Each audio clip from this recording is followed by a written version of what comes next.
Have you ever opened your banking app and actually felt calm instead of bracing yourself for bad news? Not relief that you dodged an overdraft, just calm. There's a specific dollar amount where that shift happens for most people, and it's a lot lower than you'd guess. Everyone talks about the $1 million number or just get to 6 figures and you'll feel rich, but that's not where the real shift happens. The real turning point, the one nobody talks about, is $20,000. And once you cross it, your entire relationship with money changes, sometimes without you even realizing it's happening.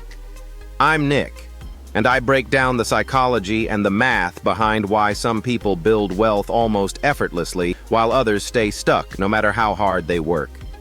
If that's something you want to actually understand instead of just hope for, stick around and subscribe if this helps you see money differently. So let's ask a basic question first. How do you picture someone building wealth? Maybe you imagine someone born into money, or someone grinding for decades, dollar by dollar. Neither picture is quite right. Wealth building isn't linear. It moves in stages, and there are invisible thresholds where the rules of the game change completely. $20,000 is the first one. Cross it, and you're playing an entirely different game than the one you were playing before. Picture pushing a stalled car. The first few feet are brutal. You're straining, barely moving.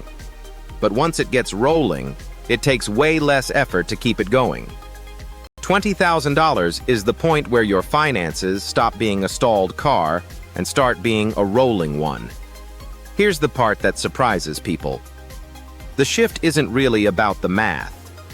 It's about your brain. When you have zero savings, you're operating in what psychologists call scarcity mode. Every decision gets filtered through fear. You take the job you hate because you can't afford to say no. You stay in the bad apartment because moving feels too risky.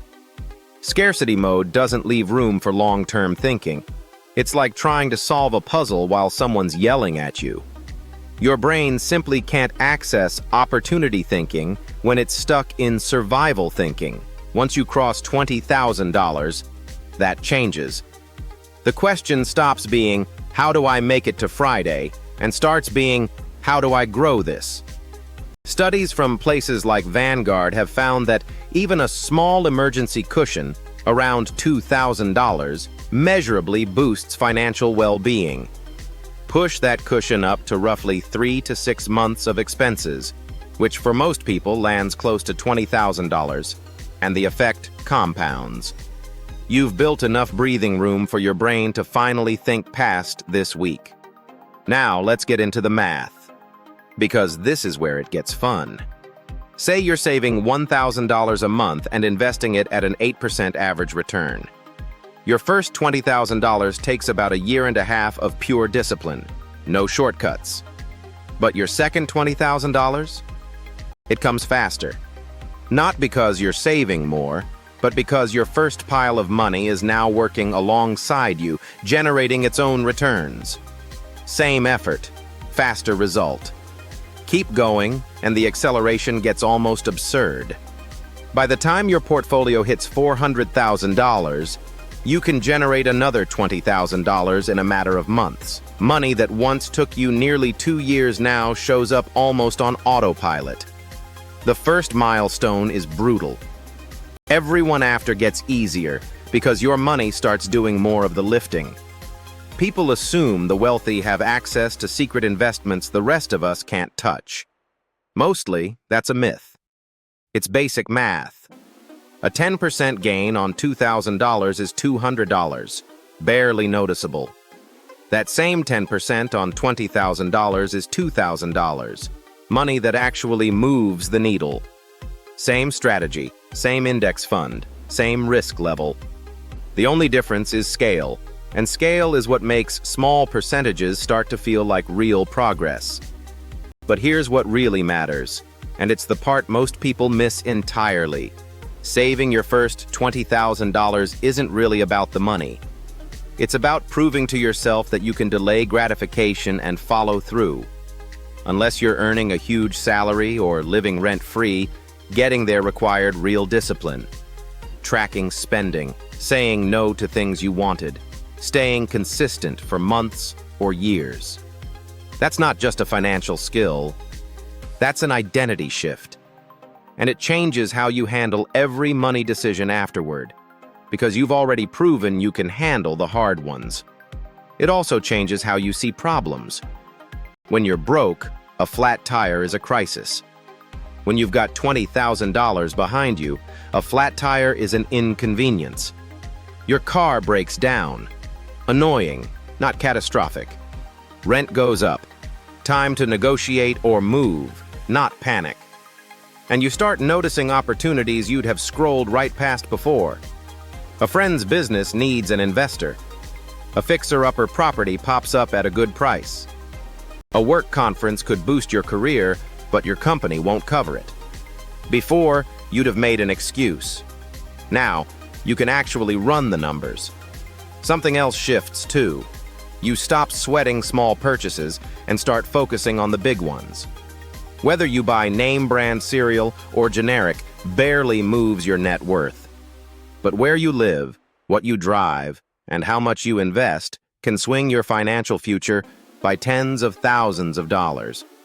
Once you have a cushion, your brain naturally stops obsessing over coffee and starts focusing on the decisions that actually matter. This also completely changes your position at work. When you're living paycheck to paycheck, you're stuck. You can't push back on a bad boss. You can't ask for a raise you deserve because you're scared of the consequences. You can't take risks. But once you've got that $20,000 cushion, you've got what I'd call walkaway power. You could quit tomorrow and be fine for months. You probably won't, but just knowing you could changes how you show up. You negotiate harder. You take on bigger challenges. You stop asking permission and start making moves. And ironically, that confidence often leads to more money, more opportunities, and faster progress. A feedback loop that keeps accelerating. Now, here's the trap almost everyone falls into. They finally hit $20,000, feel that shift, and immediately blow it. A new car, a big vacation, a down payment they can't really afford. Don't do that. That $20,000 isn't a reward. It's a seed. Left alone, it compounds into real generational wealth. Let's talk about the biggest wealth killer of all: cars. The average person spends more on transportation over a lifetime than it would take to reach full financial independence. Between payments, insurance, gas, and maintenance, most people are burning $600 to $800 a month just to get to work. Easily $300,000 plus over a lifetime. And the second you drive a new car off the lot, it loses roughly 20% of its value instantly. You're not spending money, you're destroying it. Compare that to investing the same amount. Instead of watching your money vanish, you watch it multiply. That $30,000 car isn't just $30,000. It's the $150,000 plus it could have grown into over 20 years. Once you understand that trade-off, driving something reliable but modest doesn't feel like a sacrifice. It feels like a strategic move funding your freedom. This mindset spreads to every major decision: housing, vacations, hobbies. Not in a way that kills your enjoyment of life, but in a way that makes every dollar intentional instead of accidental. And often, once you start thinking this way, you realize you didn't actually want half the things you thought you did. $20,000 won't make you rich, but it will change how you think, how you negotiate, how you spend, and how you see opportunity. It's the line between reacting to your life and actually designing it. Start building toward it today, because the version of you a year from now is counting on the choice you make right now.